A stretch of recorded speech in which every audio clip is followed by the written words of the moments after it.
Nuestra ponente invitada es la doctora Victoria García Zafra, que ya la estoy viendo aquí. Es endocrino, trabaja en el servicio de endocrinología del Hospital Virgen de la Risaca. Nos va a hablar sobre la nutrición en el trasplante y cómo manejan al paciente trasplantado. Lo primero, dar las gracias, igual que mis compañeros, porque me inviten de nuevo a participar en este curso. Este es el segundo año que intervenimos y la verdad que estoy muy contenta de que se tenga en cuenta la nutrición como otro pilar básico del manejo del paciente trasplantado. También dar las gracias a todos los ponentes anteriores porque me han dejado un montonazo de tiempo para enrollarme y hablar de nutrición todo lo que quiera. No, lo digo de broma. Intentaré hacerlo lo más o menos posible, que imagino que estáis cansados y bueno, la nutrición siempre es un tema ligero y que nos interesa a todos porque nutrición somos todos. Siempre me gusta hablar un poquito sobre nociones básicas de nutrición porque es una disciplina que realmente, durante muchos años no se le ha dado mucha importancia. El motivo es porque no ha habido tanta evidencia científica como tenemos ahora. Pero sí que cada vez más vemos que hay muchos estudios y que realmente la nutrición tiene muchas repercusiones sobre los pacientes y el paciente trasplantado es un paciente que es muy vulnerable ante las alteraciones nutricionales. Entonces haremos un pequeño repaso de conceptos básicos de metabolismo, de screening nutricional, de los posibles diagnósticos nutricionales y por último entraremos ya en lo que es la terapia nutricional básica en el paciente trasplantado.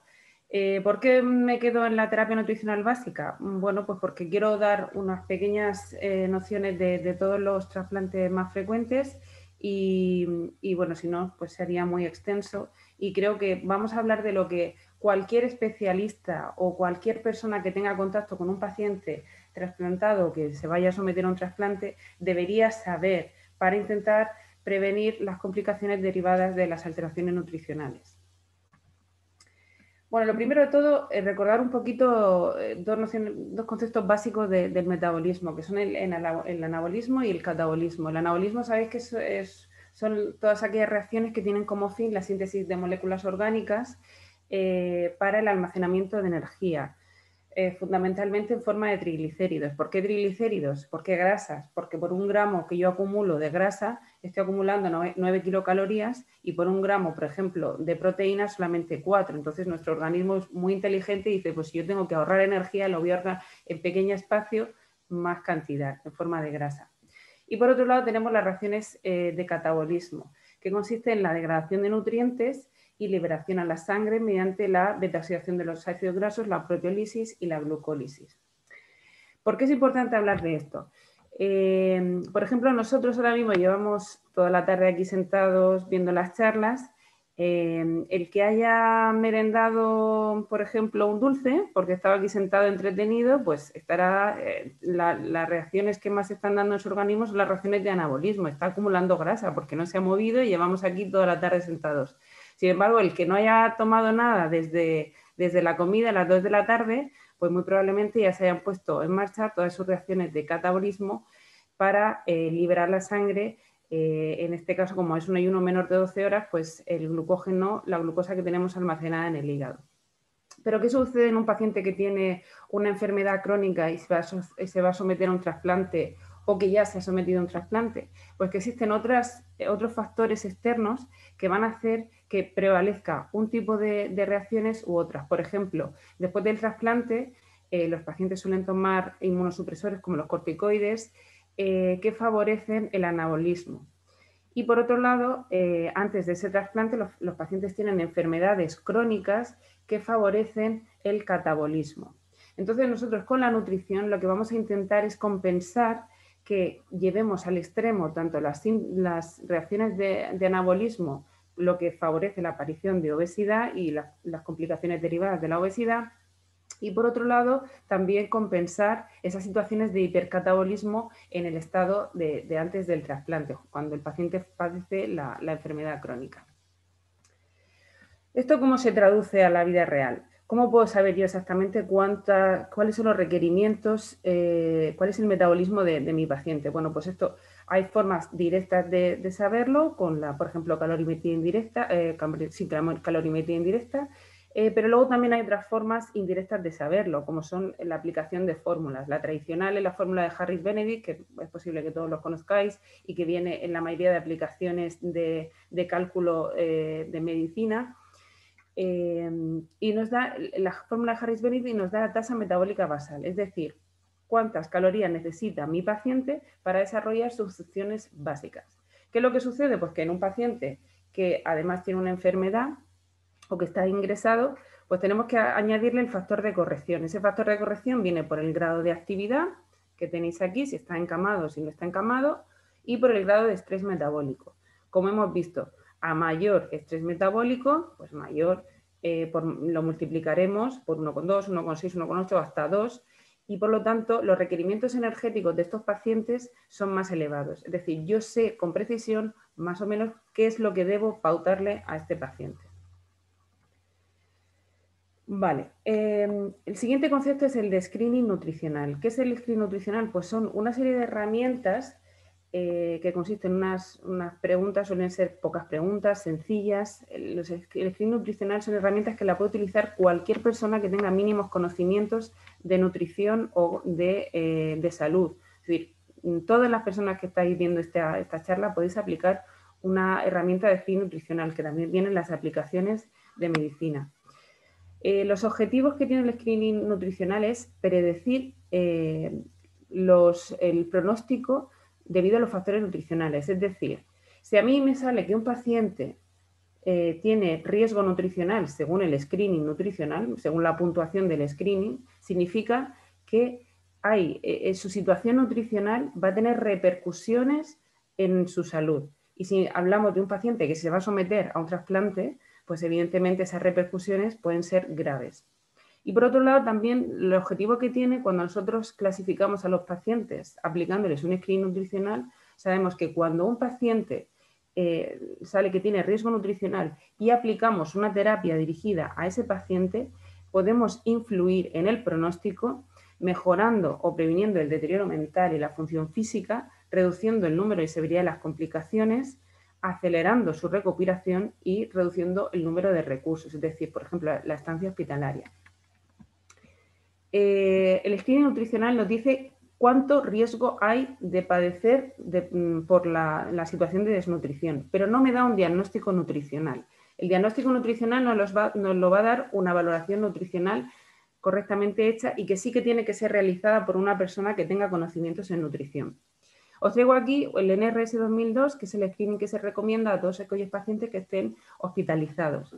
Y como veis, pues las preguntas que se realizan son muy sencillas. Si mi paciente tiene un índice de masa corporal por debajo de 20,5, si ha perdido peso en los últimos 3 meses, si ha disminuido el consumo dietario en la última semana o si está gravemente enfermo. ¿Por qué si está gravemente enfermo? Porque un paciente puede ser que no esté muy delgado, que no haya perdido mucho peso, que no haya disminuido mucho la cantidad de alimento que toma la última semana, pero si tiene unos requerimientos de 3.000 calorías, si yo no compenso esos requerimientos, pues mi paciente se va a desnutrir y por lo tanto tiene riesgo nutricional. ¿Qué otras herramientas de screening nutricional tenemos? Pues tenemos el MNA, el MNA-SF, el Short Form, la valoración global subjetiva y, como hemos nombrado, el NRS 2002. Cada una de estas herramientas, de estos screenings, se han validado para subpoblaciones que vamos a ver a continuación. Ante la duda, cualquier paciente que esté hospitalizado, podemos hacerle un screening nutricional como el NRS 2002 y, una vez que tengamos el resultado, consultar si sale que tiene un riesgo nutricional, consultar con los especialistas en nutrición para poder adaptar la terapia. Bien, el siguiente concepto son los diagnósticos nutricionales. Tradicionalmente hemos hablado de que la de nutrición, hablamos de nutrición calórica, calórico-proteica o proteica exclusivamente, y esos son términos que ya están totalmente obsoletos.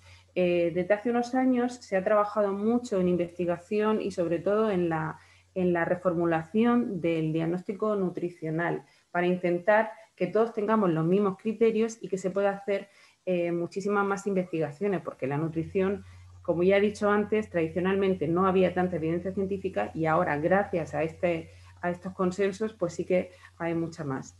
Entonces, estos son los posibles diagnósticos que nos vamos a encontrar en los pacientes o bien que se van a someter a un trasplante o que ya se han intervenido. El primero de ellos y más frecuente es la desnutrición relacionada con la enfermedad, que es una condición resultante de la respuesta inflamatoria. Esta respuesta inflamatoria que produce una liberación, una liberación de citoquinas, esas citoquinas producen anorexia y además aumento del catabolismo, lo que conlleva una pérdida de peso y alteración de la composición corporal y una disminución de la capacidad funcional, con lo cual esos pacientes tienen más riesgo de tener complicaciones derivadas del trasplante. La obesidad, pues es otro cuadro, otra manifestación de una alteración nutricional. Tradicionalmente, como todos sabéis, se utiliza el índice de masa corporal para su diagnóstico y es importante también tenerlo en cuenta. Porque, no tanto porque el índice de masa corporal sea representativo en algunos pacientes, por ejemplo, en pacientes con enfermedad hepática que se van a someter a un trasplante o con enfermedad renal crónica, tiene alteraciones del peso que son derivadas de la retención hídrica y por lo tanto el peso no es tan representativo. Pero sí que es importante calcular el índice de masa corporal porque hay algunos trasplantes que están contraindicados en obesidad mórbida, por ejemplo el trasplante pulmonar, lo veremos más adelante, y porque a lo mejor tenemos que plantearnos una intervención, por ejemplo, como una cirugía bariátrica antes de someter al paciente al trasplante, porque sabemos que esos pacientes tienen muchas más complicaciones. Otros diagnósticos nutricionales muy frecuentes, sobre todo la sarcopenia, que consiste en la pérdida de masa muscular, nos lo vamos a encontrar. Lo que pasa es que muchas veces está infradiagnosticado. Es difícil diagnosticar la sarcopenia porque necesitamos valorar la composición corporal de los pacientes. Tradicionalmente hablábamos cuando estaban las proteínas bajas en la sangre o la albúmina baja en la sangre, decíamos que teníamos una desnutrición proteica. Hoy en día eso no es correcto y necesitamos hacer una valoración de la composición y eso actualmente solamente se puede hacer en nuestro hospital, al menos en la unidad de nutrición. Otro concepto que cada vez es más frecuente es la fragilidad, que consiste en la pérdida de peso y sarcopenia asociada fundamentalmente a la edad. ¿Por qué cada vez es esto más frecuente? Porque cada vez los pacientes se trasplantan con mayor edad y porque son más longevos. Después de un trasplante, pues su supervivencia es mayor, con lo cual no lo vamos a encontrar con bastante frecuencia. ¿En qué consiste? Pues a lo mejor nos encontramos con un paciente que se alimenta bien, que no tiene complicaciones, pero que aparece una pérdida de peso y la sarcopenia. Bueno, pues muy probablemente eso pueda ser debido a la edad. Y además es un estado de vulnerabilidad y con limitada capacidad de los órganos, con lo cual puede desarrollar muchas complicaciones debido a esto. Otras alteraciones frecuentes son las alteraciones de los micronutrientes, los déficits vitamínicos, por dieta restrictiva, malos hábitos, los pacientes en hemodiálisis, fármacos, etc.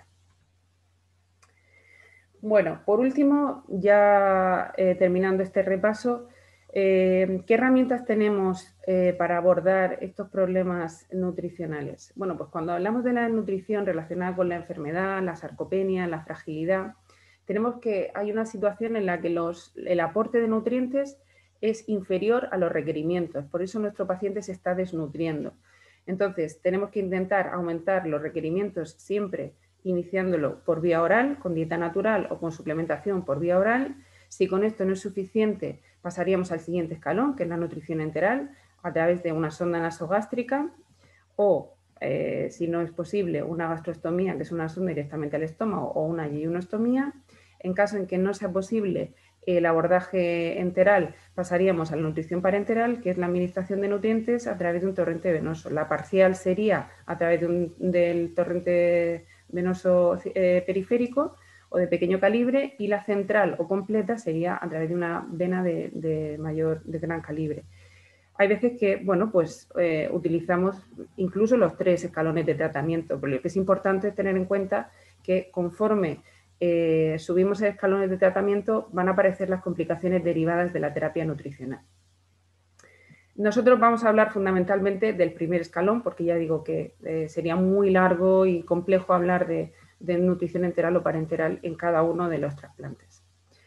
Por el otro lado, otra de las complicaciones que nos vamos a encontrar con mayor frecuencia son la obesidad y la sarcopenia, y para esto tenemos la dieta y el ejercicio físico.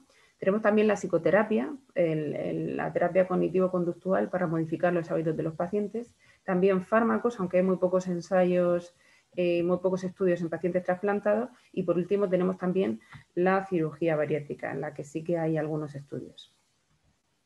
Bien, pues terminado este repaso, vamos a empezar con cada uno de los trasplantes. Al final hay un examen, o sea que todos atentos, ¿eh?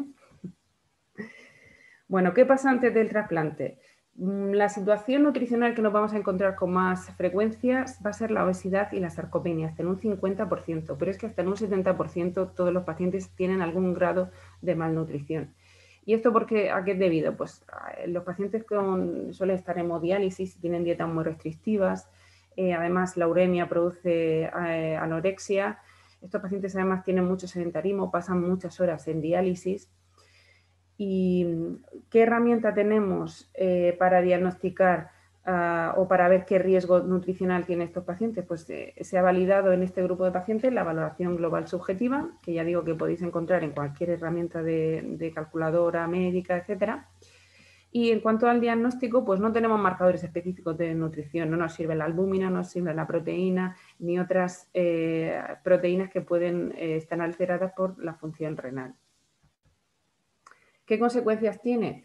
Pues sabemos que la obesidad en el trasplante renal, en aquellos pacientes que tienen un índice de masa corporal menor de 30, tienen menos complicaciones que los que tienen un índice de masa corporal superior. Hablamos de mortalidad a 3 años, supervivencia al injerto a los 3 años, del rechazo agudo y tardío y de la diabetes mellitus. Este es un registro que representa los datos que os estoy trayendo, que os he comentado. Hay otros registros que tienen datos contradictorios, pero en general la conclusión a la que se llega es que hay más riesgo de mortalidad y rechazo en índices de masa corporal que sean extremos, es decir, en la desnutrición o en la obesidad. Vale. Muy bien. ¿Qué terapia? Uy, perdón. Aquí. ¿Cómo ponemos, qué terapia nutricional hay que darle a los pacientes antes del trasplante renal? Pues ha calculado, mediante muchos estudios, que los requerimientos pueden estar en torno a 35 o 40 kilocalorías por kilogramo día. Podemos aplicar esto o podemos aplicar también, como hemos dicho al principio, la fórmula de Harris-Benedict adaptada por el factor de estrés y por el factor de actividad. El aporte proteico suele estar entre 1 y 2 gramos por kilogramo día. En caso de obesidad mórbida se puede considerar incluso la cirugía bariátrica antes del trasplante hepático. Hay estudios con sleeve gástrico, que sería bueno, pues la manga gástrica, que concluyen que hay una disminución de tiempo en lista de espera, porque los pacientes que tienen obesidad, sobre todo índices de masa corporal por encima de 35, están más tiempo en lista de espera, y hay una reducción también de la morbilidad post-trasplante. En cuanto al bypass gástrico laparoscópico, parece ser que podría tener mayor beneficio que el sleeve en cuanto a la pérdida de peso, pero al ser una técnica de cirugía bariátrica mixta, es decir, que lleva una parte restrictiva, que es el sleeve, y luego por otro lado un componente mal absortivo, puede haber peor absorción de los fármacos después del trasplante, que es el miedo que hay a la cirugía bariátrica antes del trasplante. Pero no hay estudios que comparen las dos técnicas. ¿Y qué es lo que pasa desde el punto de vista nutricional después del trasplante renal? Pues nos vamos a encontrar que lo que más prevalece es la obesidad. Sobre todo las mayores alteraciones metabólicas las vamos a encontrar el primer año. ¿Y esto por qué sucede? Los pacientes tienen hiperfagia. Esa hiperfagia viene inducida por los corticoides, pero también y fundamentalmente porque hay un disfrute de la dieta sin restricciones. Las dietas para los pacientes renales son muy complicadas porque hay muchas alteraciones, muchas limitaciones por las alteraciones hidroelectrolíticas que tienen. Hay una ganancia de peso en estos pacientes hasta un 35%, en casi 2/3 de los pacientes. Hay alteración del perfil lipídico, diabetes, hipertensión, es decir, la aparición de todos los factores de riesgo cardiovascular. Otras complicaciones que nos vamos a encontrar desde el punto de vista nutricional son la hipofosfatemia, hasta en un 50% de los pacientes, y la hiperuricemia y gota en el 80% de los pacientes. Es decir, todo complicaciones derivadas de ese aumento del anabolismo y del acúmulo de grasa. ¿Y qué tratamiento dietético hay que dar a estos pacientes? Pues bueno, hay estudios sobre la terapia dietética por diferentes patologías. En la obesidad, pues bueno, hay escasos datos, aunque sí que se recomienda la terapia cognitivo-conductual, porque como hemos dicho, el motivo principal es que los pacientes dejan de tener una dieta muy restrictiva a poder comer lo que les dé la gana. Y es como si cuando decimos, parece que digo que me voy a poner a dieta y me entra más hambre. Bueno, pues esto es exactamente igual. También en cuanto a la diabetes mellitus, se recomienda, las recomendaciones son las mismas que en personas que tienen diabetes mellitus tipo 2. En cuanto a la lipemia, se recomienda una dieta rica en cereales integrales, bajo índice glucémico y rica en grasas monoinsaturadas, como el aceite de oliva virgen extra. En aquellos pacientes que tengan hipertensión, restringir el consumo de sodio.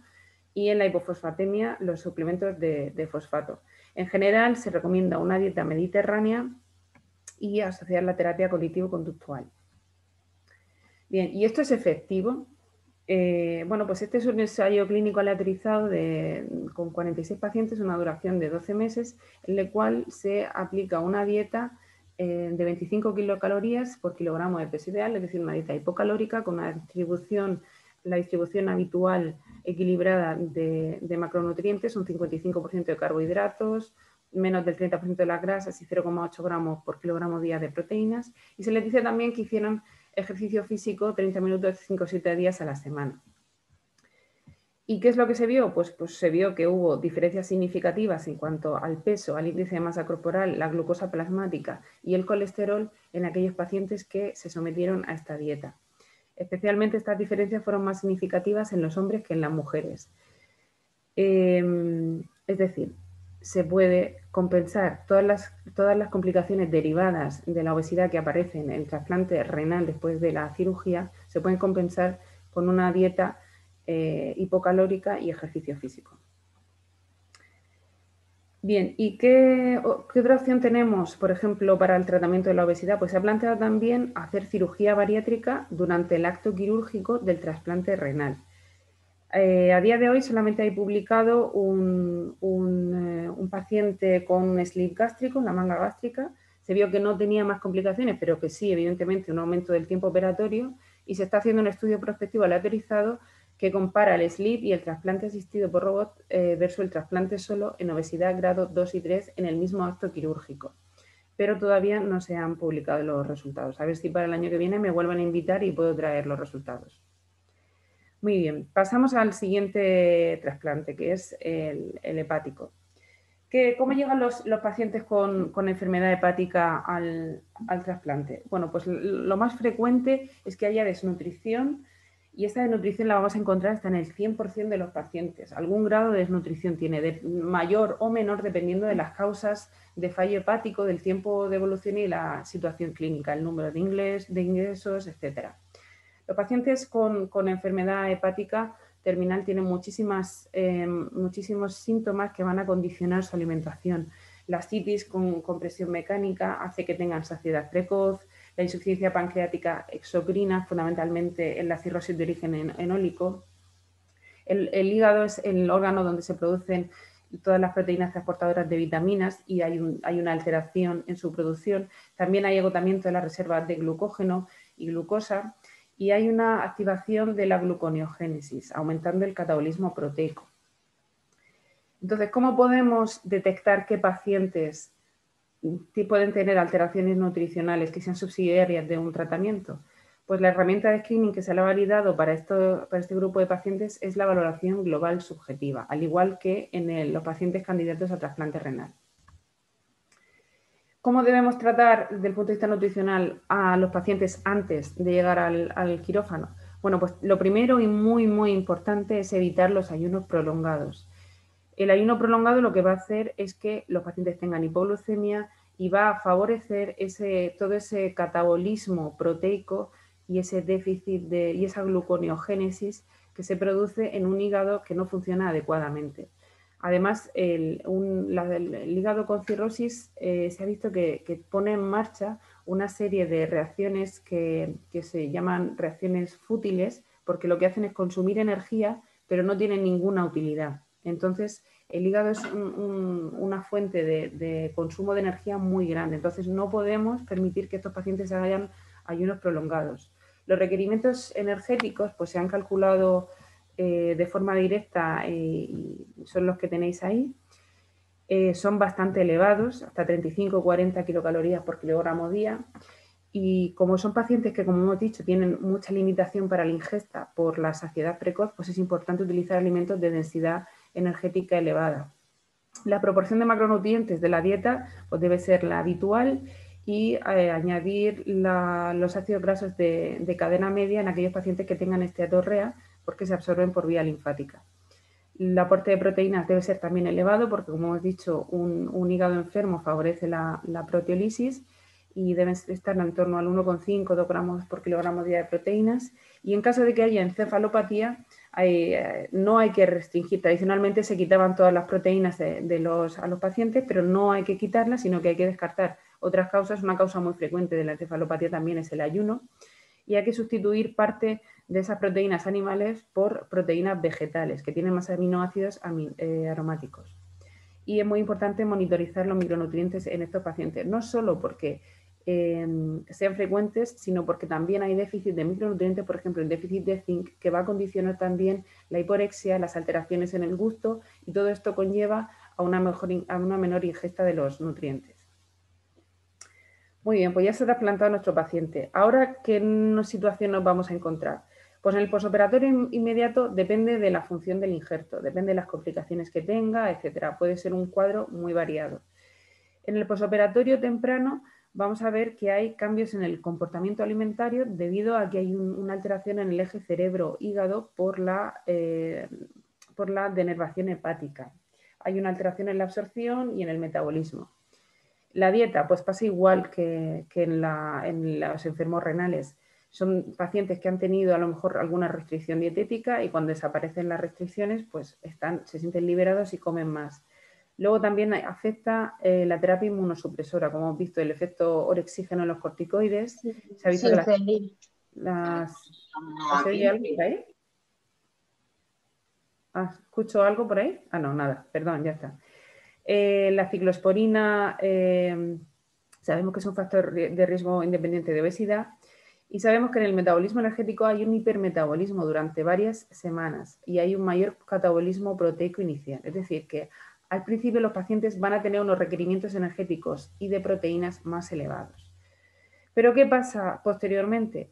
Pues posteriormente hay un aumento de la masa grasa, fundamentalmente en el primer año tras el trasplante, recuperan lo que han perdido previamente. La sarcopenia no se recupera porque los pacientes eran sedentarios y siguen siendo sedentarios, no conseguimos moverlos y aparecen las complicaciones como hipertensión, diabetes, hasta en un 50% dislipemia y lo que es muy grave, que es la enfermedad de hígado graso no alcohólico, que está presente hasta en el 30-60% de los pacientes trasplantados. Es curioso, en Estados Unidos la causa más frecuente de trasplante hepático es la enfermedad de hígado graso no alcohólico y cuando los trasplantamos tenemos hasta un 60% que desarrollan esta complicación.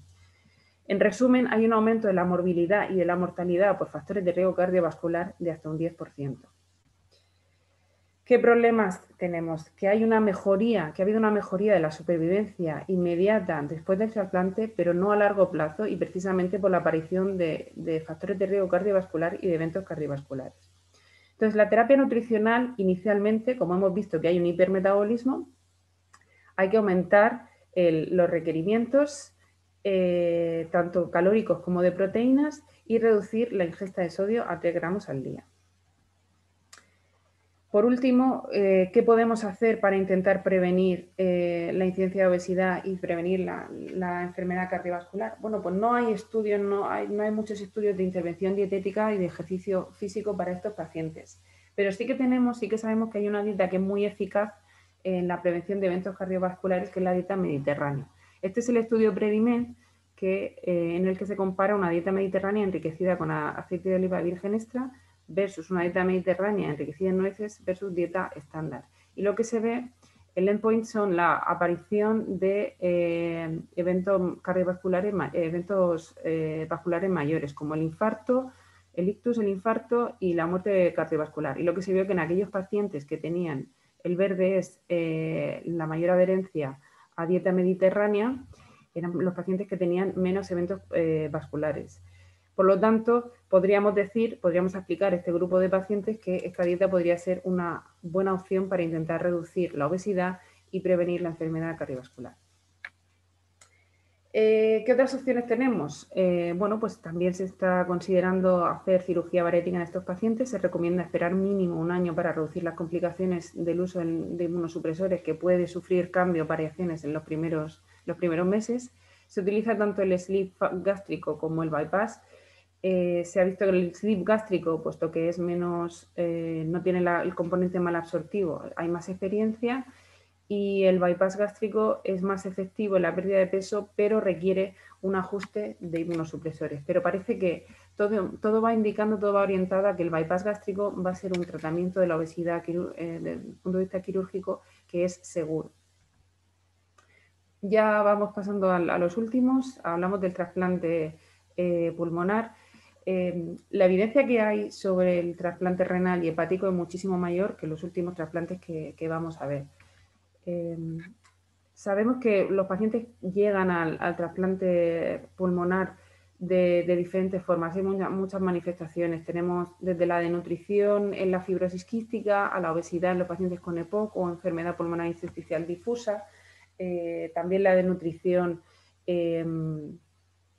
¿Por qué esta variabilidad? Pues bueno, porque cada enfermedad tiene unas características determinadas. Las causas dependen también de la enfermedad de base, pero hay mucha hiporexia. Estos pacientes ingresan con muchísima frecuencia. Los pacientes de base en el hospital comen menos independientemente de las características que tengan. Hay un aumento de los requerimientos energéticos, una pérdida de masa muscular, mala absorción por la insuficiencia pancreática exocrina y por la insuficiencia pancreática endocrina por la diabetes también. Es importante calcular en estos pacientes el índice de masa corporal porque está contraindicado de forma absoluta en aquellos pacientes que tienen un índice de masa corporal por encima de 35 y también por debajo de 17. Es decir, a estos pacientes tenemos que aplicarle un tratamiento nutricional si queremos que se beneficien de un trasplante pulmonar. No hay recomendaciones específicas sobre el manejo de la obesidad y la desnutrición, así que hay que seguir las recomendaciones generales. Y tampoco hay ninguna herramienta de screening específica validada para estos pacientes, pero sí que se recomienda de manera generalizada a los pacientes ingresados que se aplique el NRS 2002 que hemos visto al principio. Estos son pacientes que ingresan con mucha frecuencia y es una buena oportunidad para detectar a aquellos que tengan algún grado de nutrición e iniciar la terapia nutricional. ¿Qué pasa después de la cirugía? Bueno, pues también los estudios que hay son muy heterogéneos, hay poca evidencia, pero parece que hay una reducción del gasto energético basal, es decir, que desaparece la enfermedad y disminuye el gasto energético basal. Este es un estudio que se hizo con niños trasplantados de pulmón, en el que se comparaba el gasto energético basal antes y después del trasplante, medido mediante calorimetría indirecta, que es el método más preciso, y como veis en todos ellos había una reducción bastante importante del gasto energético basal.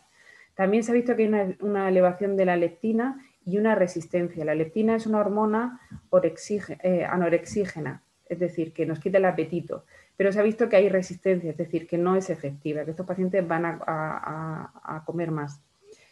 Efectos secundarios de la medicación, nos vamos a encontrar una diabetes mellitus hasta en el 40% a los 2 años y la aparición de dislipemia es variable. Las recomendaciones que hay pues son, dependiendo de si nos encontramos ante la fase aguda del paciente trasplantado o la fase crónica. En la fase aguda aumentamos los requerimientos, aumentamos los requerimientos de calorías, aumentamos el aporte proteico, hay que limitar los hidratos de carbono simples y hay que dar una dieta baja en sodio, así como suplementos de magnesio y potasio, porque es frecuente su déficit. En la fase crónica tenemos los mismos problemas que en los otros trasplantes, que es la aparición de obesidad, de modo que tenemos que ajustar las calorías para evitar el exceso de peso. Se recomienda una distribución de nutrientes igual que una dieta equilibrada. La dieta mediterránea se ha visto que es eficaz en estos pacientes para prevenir el exceso de peso y se aprecia hipertensión, una dieta baja en sodio, que es con la dieta DASH. La dieta DASH tiene un patrón de dieta igual a la dieta mediterránea, pero con una restricción mayor de sodio.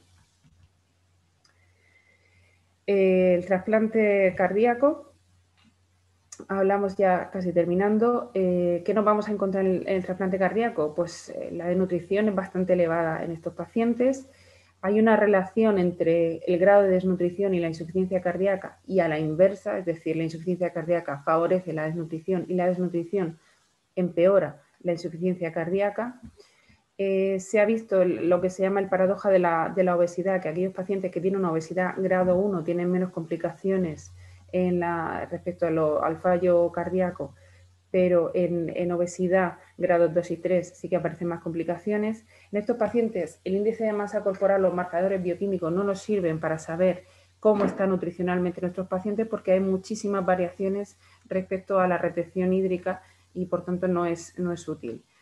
¿Qué es lo que justifica que estos pacientes estén tan desnutridos? Pues tenemos una ingesta oral muy disminuida por la anorexia, por la alteración de la capacidad gustativa, hay una mala absorción, se producen déficits en minerales, hay una saciedad precoz, hay una congestión intestinal que produce la mala absorción, las complicaciones asociadas a la enfermedad. En realidad un fallo cardíaco avanzado produce una disfunción de todos los órganos y es como si estuviésemos hablando tanto de la disfunción hepática como de la disfunción renal y nos encontramos con esta situación. Y además hay un estado hipercatabólico, por lo que hemos visto al principio, de que es una desnutrición relacionada con una enfermedad muy grave. En la insuficiencia cardíaca avanzada sí que se ha visto que la herramienta de screening que nos sirve para predecir las complicaciones derivadas de la nutrición es el MNA-SF, Mini Nutritional Assessment Short Form, que tiene también 3 preguntitas y es muy sencillo. ¿Qué podemos hacer antes de que estos pacientes se someten al trasplante? Pues fomentar las comidas más frecuentes, de consistencia blanda, en pequeñas cantidades para evitar la sensación de hambre, de oxígeno. Estos pacientes se cansan simplemente de masticar. Utilizar alimentos altamente energéticos para evitar la saciedad precoz y alcanzar esos requerimientos, evitar dietas excesivamente restrictivas y limitar el aporte diario de sodio a 1,2 gramos. Esto es importante porque una de las estrategias que se utiliza más es la restricción de sodio, pero tenemos que tener mucho cuidado porque por sistema hay veces que cuando ingresa un paciente en el hospital, un paciente cardíaco, dieta sin sodio. No sé si habéis comido alguna vez la comida del hospital, pero si además le quitamos la sal a la comida del hospital, los pacientes se desnutren por el hecho de quitarle la sal. Parece una tontería, pero son detalles muy importantes. Entonces, no hay que restringir completamente la sal. 2 gramos de sodio al día son 5 sobres pequeñitos de sal de 1 gramo. Así que con eso se puede comer medianamente bien. Es importante tenerlo en cuenta. ¿Qué sucede? ¿Qué terapia nutricional tenemos después del trasplante? ¿O qué situación nos podemos encontrar? Pues lo normal es que el peso se normalice. Esos pacientes que tienen una desnutrición, el peso se normaliza después de 2 años de realizar el trasplante. Pasados estos 2 años, pasamos a tener la misma complicación, un aumento excesivo del peso de hasta unos 8 o 10 kilos en los primeros 12 meses. Aparición de todas las complicaciones, diabetes mellitus, síndrome metabólico, hipertensión arterial, el 70% de los pacientes del primer año y hasta el 95% de los primeros años. Igual que decíamos en el trasplante hepático. Qué paradoja que una de las mayores causas de fallo hepático, de fallo cardíaco avanzado sea la cardiopatía isquémica, que es un evento cardiovascular derivado de la aparición de factores de riesgo cardiovascular y que cuando trasplantamos a ese paciente seguimos teniendo el mismo problema. No hemos corregido la causa fundamental que ha llevado a ese paciente a tener una enfermedad tan grave. Por último, nombrar 2 detalles del trasplante de médula ósea, porque la terapia nutricional es bastante compleja y podría dar para una charla, pero bueno, que tengáis algunos aspectos claves. Lo que sabemos del trasplante de médula ósea y a diferencia del resto de trasplantes es que cuando un paciente llega a someterse a un trasplante de médula ósea, pues a diferencia del resto de enfermedades, el paciente tiene un buen estado nutricional inicial y se ha visto que el índice de masa corporal medio de 25 kilogramos por metro cúbico suelen ser pacientes más jóvenes, pero sí que se sabe que hay un rápido deterioro nutricional y que hay mucha vulnerabilidad por la inmunosupresión. Se puede perder hasta un 5 o 10% del peso inicialmente y las causas son el efecto tóxico del tratamiento. Si hay una desnutrición previa, esos pacientes tendrán mayor toxicidad.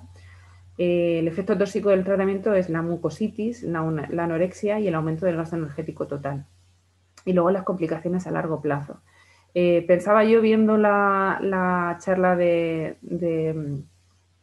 Andrés, que esas diferencias entre las complicaciones que hay en un trasplante de médula inicial y posteriormente, porque inicialmente las infecciones, por ejemplo, tienen una importancia muy, muy grande en el pronóstico y posteriormente la recidiva de la enfermedad, pensaba yo si tenía algo que ver la nutrición, porque no se ha nombrado en ningún momento y también la de nutrición en una situación de inmunosupresión. Lo que está claro es que el estado nutricional es un factor pronóstico modificable y que por tanto requiere de atención. Las recomendaciones en estos pacientes, pues bueno, tradicionalmente se ha planteado hacer una dieta neutropénica, una dieta baja en alimentos altamente contaminantes como huevos, carne, pescado y marisco poco cocinados o crudos. Y se recomienda que haga una redistribución de macronutrientes como la dieta basal. La dieta neutropénica, en una revisión, en un metaanálisis que se ha publicado recientemente, se ha visto que no ha demostrado superioridad en la reducción de infecciones graves. Así que se está cuestionando si realmente hay que hacer una dieta restrictiva. También se ha valorado el uso de antioxidantes como la glutamina, otros nutrientes que se ha visto que no son efectivos en reducir las complicaciones, ni los prebióticos o probióticos son útiles en reducir las infecciones, que son una de las causas más frecuentes de complicaciones. Se ha visto que en estos pacientes suelen requerir una terapia nutricional más avanzada, es decir, que no somos capaces de alcanzar sus requerimientos por la vía oral y necesitamos utilizar una terapia nutricional avanzada. Y ha visto que es mejor la nutrición enteral que la nutrición parenteral, porque tienen menos complicaciones. Pero sí que es cierto que la nutrición enteral, puesto que se tiene que aplicar a través de una sonda, pues tiene más rechazo por parte del paciente que poner una vía que ya la lleva puesta y que, bueno, pues al fin y al cabo tenemos que consensuar con el paciente qué es lo que quiere. Se sabe que el ejercicio físico mejora la calidad de vida y estabiliza la pérdida de masa muscular en estos pacientes. Como conclusiones, pues muy simplemente, que el estado nutricional de un paciente que se somete a un trasplante es algo muy dinámico, y habéis visto que pasamos de la desnutrición a la obesidad, que tiene una gran repercusión sobre su salud, calidad de vida y pronóstico tanto antes como después del trasplante, y que por tanto debe ser un pilar básico del abordaje en estos pacientes. Y bueno, pues si te parece, Laura, pasamos a hacer esas 2 preguntas que tenía yo por ahí. A ver qué tal ha ido la cosa. Estupendo. Voy a lanzar la primera, ¿vale? Vale. A ver si me he explicado bien. Nos pregunta María Victoria, señale la respuesta correcta respecto al screening nutricional.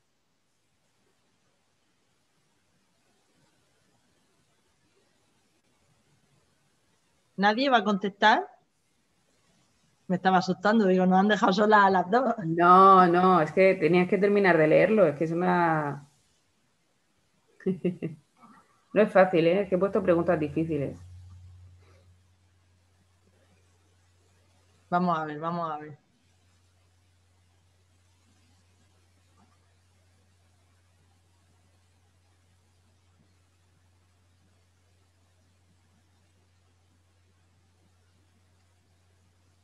Venga, que quiero llegar a 70 como Andrés, que si no me Venga, pongo animaros.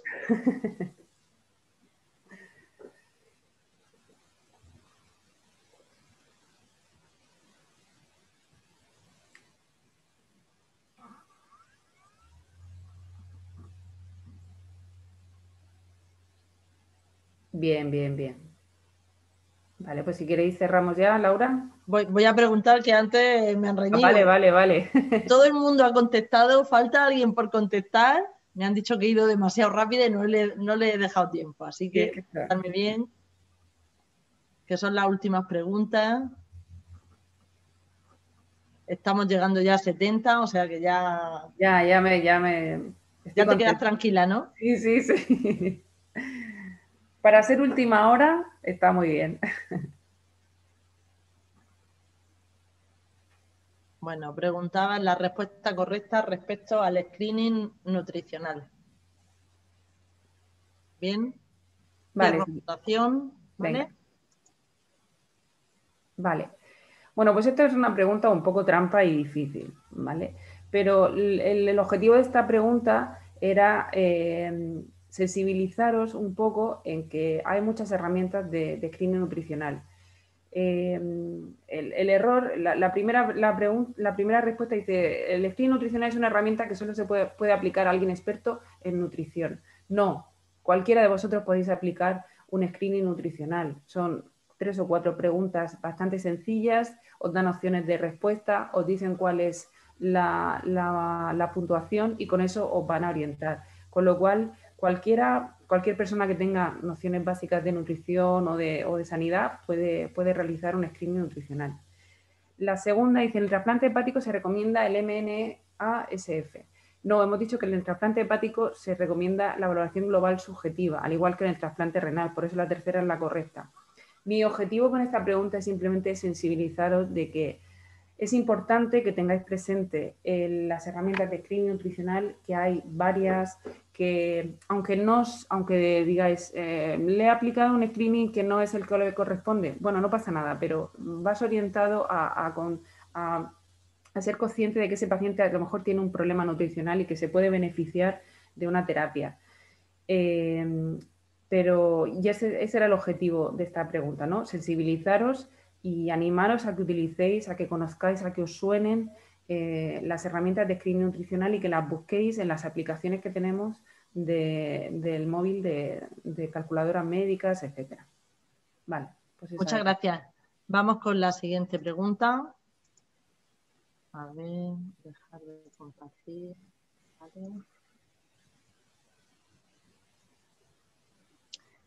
Señale la respuesta correcta respecto a la terapia nutricional en el trasplante. Las voy a leer y así damos tiempo. Si un paciente tiene obesidad al ingreso, pautaremos una dieta como mucho de 1.200-1.500 kilocalorías. En un paciente con obesidad y trasplante renal, recomendaremos dieta mediterránea adaptada a sus requerimientos y ejercicio físico. En el paciente en espera de trasplante hepático y obesidad, recomendaremos ayuno intermitente.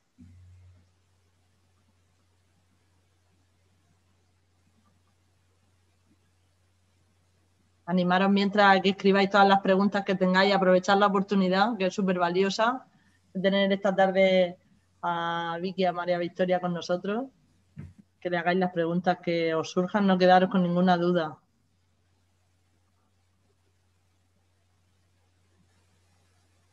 Venga, que estamos llegando a 70.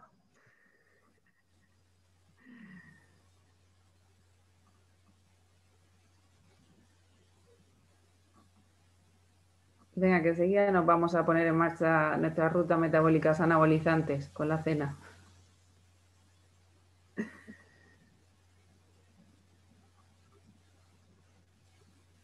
Vale, bien. ¿Todo el mundo ha votado?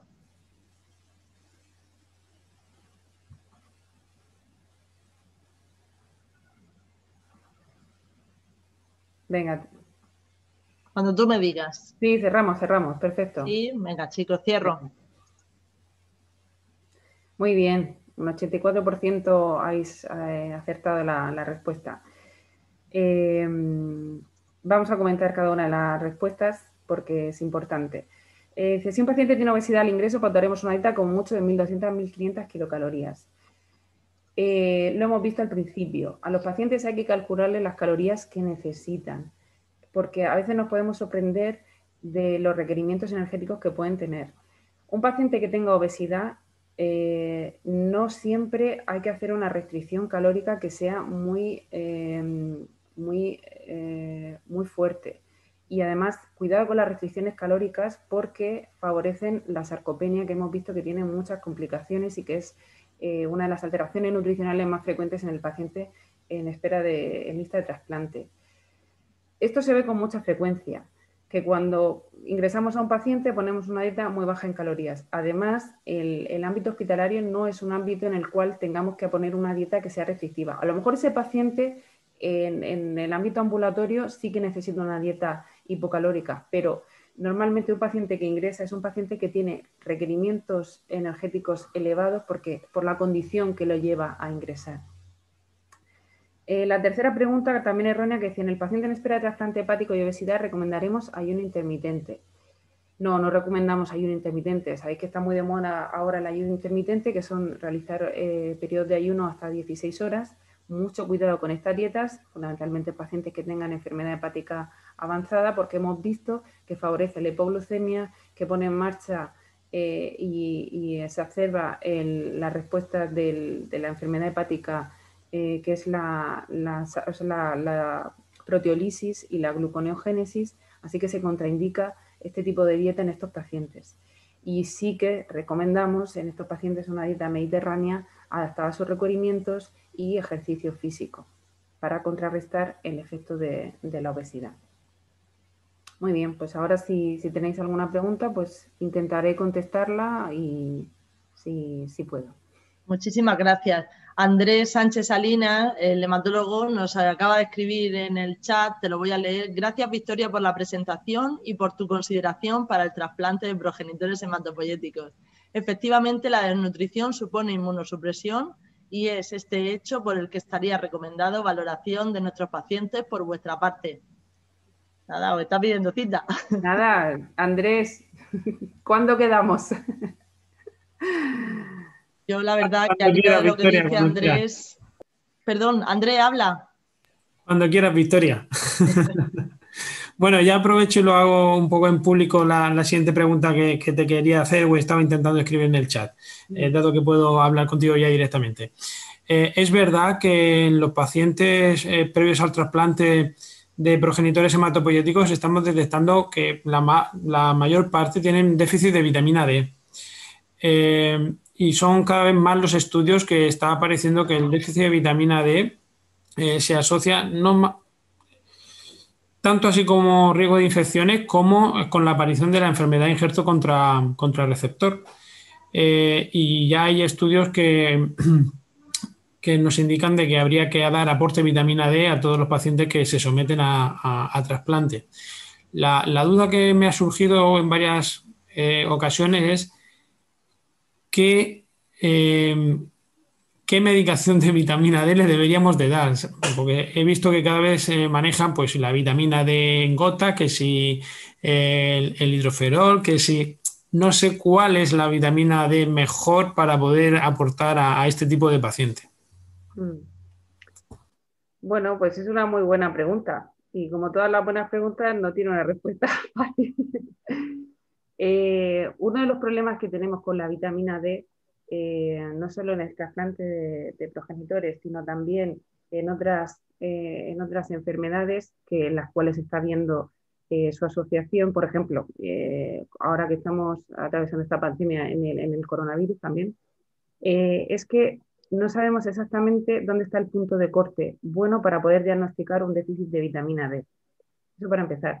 Luego también sabemos que hay subpoblaciones en las cuales el déficit de vitamina D es mayor que en otros grupos de pacientes, por ejemplo en la obesidad, y se plantean que al ser una vitamina liposoluble, la detección de vitamina D pues no sea la adecuada, no sea correcta en estos pacientes.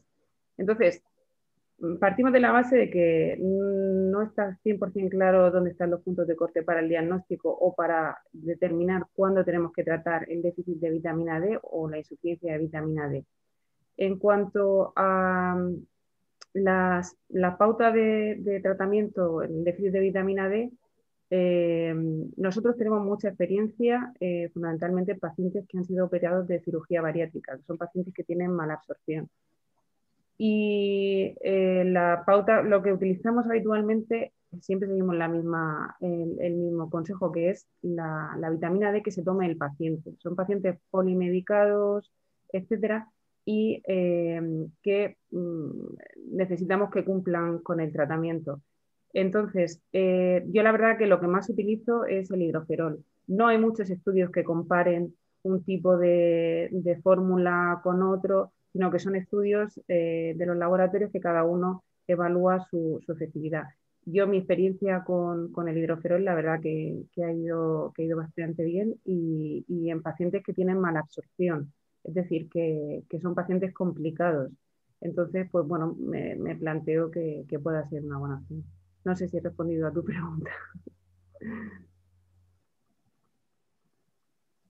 Sí, yo creo que sí, que la has respondido muy bien. Bueno, yo agradecerte la presentación, me ha encantado. Cada vez soy más consciente de la necesidad de que hagamos un equipo multidisciplinar y que trabajemos juntos.